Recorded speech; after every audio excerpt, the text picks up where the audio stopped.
Hello YouTube. So I want to give you an update. I made an oopsie daisy where, if you'll remember, I was doing this,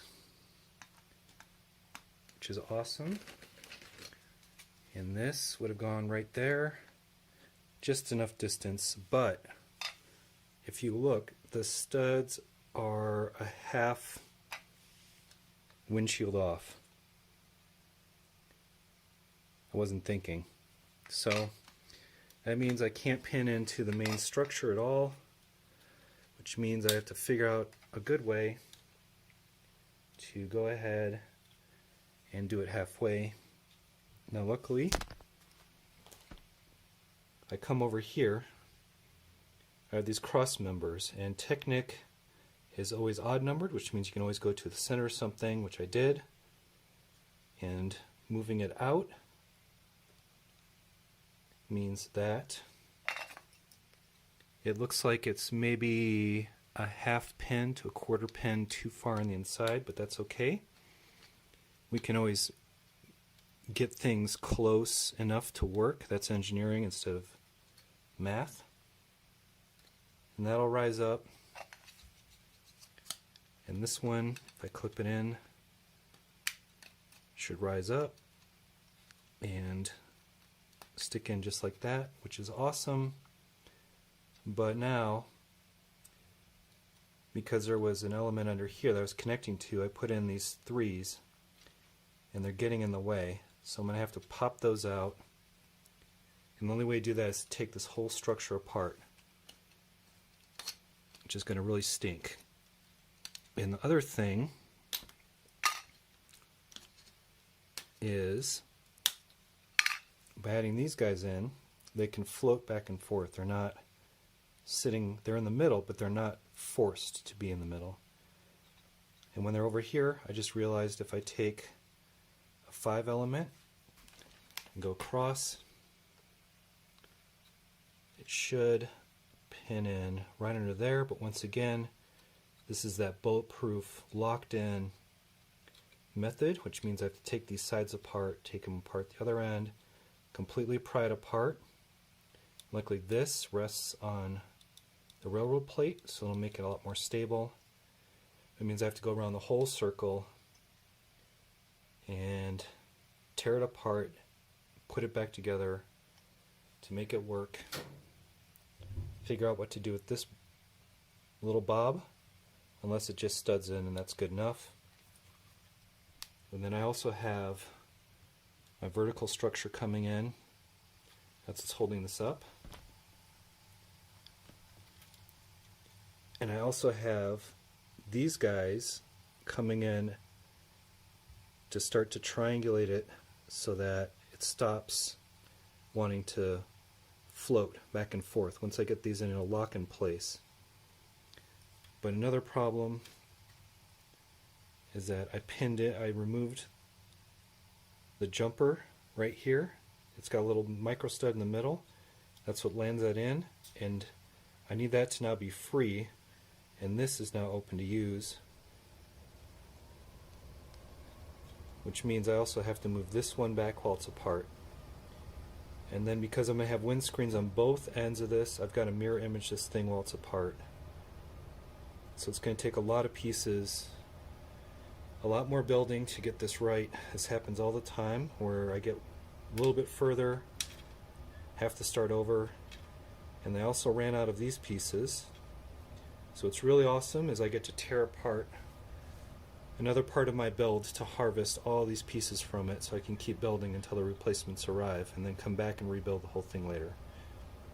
So I'm probably going to have to go in the garage and find something that has a lot of these guys and just tear the whole thing apart back to the pieces, sort them, get them back in the stockpile, and then if it's a duplicate, build it all over again. Just no longer, not fun. Taking Technic apart really sucks. So that's the morning. Ugh. Talk to you later. Alrighty. All afternoon fixing this thing up. Let's get into it.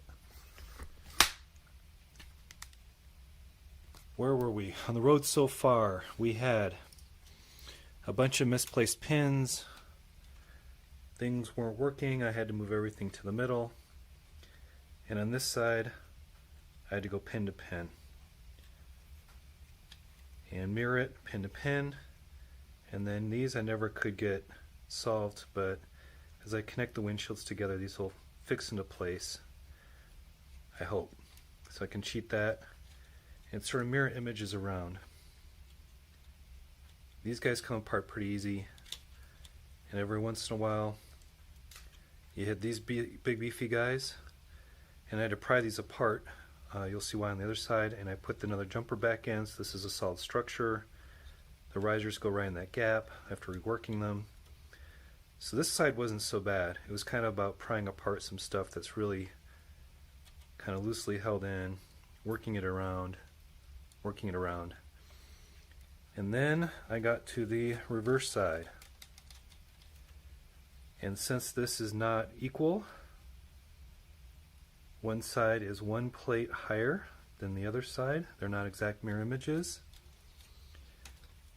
Instead of slipping something underneath that wouldn't fit.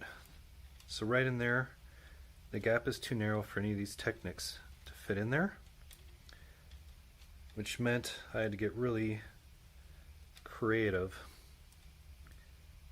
which is coming into these guys, prying them apart, removing the jumpers so I could pin in here and here,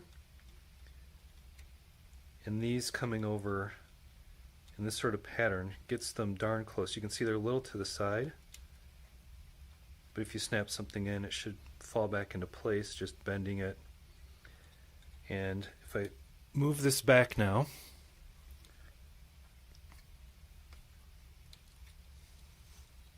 there's a somewhat interesting pattern where I have a gap because of these members coming down. I need a flat piece here to do this trick. And you can see they're mirror imaged. So mirror imaged there. The 3 gap, mirror imaged again, and so on and so forth. So if I look at big sections of this thing, I have this sort of pattern going on which locks in this one, this one, this one, this one. The one in the middle can come in from either side, but the pattern got so complicated with so much white, I put red pieces in so that at least I could kind of start to do a pattern where the big knuckles in there and face them away.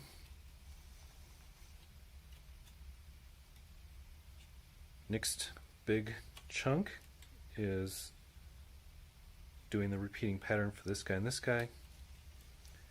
Coming to that gap, facing them outwards just to kind of give a mirror image. And you can see sort of over there the mirror image, the mirror image, the mirror image, all the way around. So I added a bunch of these fibers in all over the place to give it a really sturdy lock. Because this one is more sturdy, I'm going to do the big canopy on top because it's heavier, it's bigger. Once again, I'm trying to do an egg shape. So this sucker is going to be probably on this side, building upwards. And then the reverse side, which has a couple of those ones that tend to float around a little bit, like that. I'll go ahead and build the smaller section curving in. But taking this apart, prying it apart, locking it back together, you know, this stuff was not meant to ever come apart once I put it together. Really tested the limits of what I can do. You can see I'm getting these funky dents now in my thumbs and fingers. I'm sure I'm going to feel it tomorrow. And definitely pink. You can definitely feel it. they're going to get beefy again. I can feel it next week or two. I'm going to start getting those really thick calluses. But overall, I think this core is done. It weighs so much. It's just so heavy now. Yeah, just a ton of Technic and brick in there. I think just looking at it, if I hadn't gone through and done chunks by chunks by chunks, at this point looking at it just looked like a big maze of stuff. There would be no pattern to it. But kind of building it up and growing it up over time, I was able to kind of mirror and do the geometry. But looking at it now, it's just one complicated mess of stuff in there. But yeah, now it's time to add the level on top. Go ahead and add the windscreens around it. Pop it up one level and then try to solve the next level up, next level up, next level up. It's definitely one of the strongest bases I've ever built. This thing is definitely not going anywhere.